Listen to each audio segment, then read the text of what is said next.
अस्सलाम वालेकुम, welcome to our channel's name Urdu by Adeel. मैं हूं आपका दोस्त अदील और आज की इस वीडियो में बात करने वाले हैं हमना नाम के बारे में।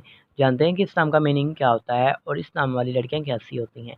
तो प्लीज़ आप वीडियो को फुल देखिएगा। अगर आप हमारे चैनल पर नए हैं तो सबसे पहले चैनल को सब्सक्राइब कर लें और साथ वाले घंटी वाले बटन पर ज़रूर क्लिक करें ताकि आपको आने वाली वीडियो की नोटिफिकेशन मिलती रहे। नाम है हमना। हमना नाम का मतलब होता है यानी मीनिंग होता है वो हदीस की एक रावी थी के होते हैं। अगर बात करें हमना नाम की तख्लीक ज़बान की, तो हमना एक उर्दू ज़बान का नाम है। हमना जिन्स लड़की यानी लड़कियों के लिए हम नाम रख सकते हैं। हमना नाम का लकी नंबर 8 माना जाता है यानी 8 होता है और हमना नाम का धर्म मज़हब मुस्लिम होता है। हमना नाम के हामी नंबर्स यानी पर्सनैलिटी नंबर्स होते हैं 6, 6, 15 और 24 होते हैं। हमना नाम का बेहतरीन वक़्त 9 AM से लेकर 11 AM तक होता है। हमना नाम के मुआफ़िक दिन में जुम्मा और सोमवार भी शामिल होता है।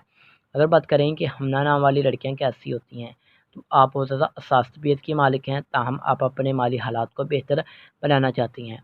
हमना नाम के हाकम शहर में ज़हीरा शामिल होता है जी, और हमना नाम की मुआफ़ी ज़ातों में चांदी भी शामिल होती है। अगर बात की जाए हमना नाम के लकी कलर्स की, तो नीला सब्ज़ रंग शामिल होता है। हमना नाम के मुआफ़ी पत्थर में मरकत, अंबर, मरजान, बलौरकोही, फ़िरोज़ी पत्थर शामिल होता है। उम्मीद करते हैं कि आज की वीडियो आपको ज़रूर पसंद आई होगी। तो thanks for watching this video. इस वीडियो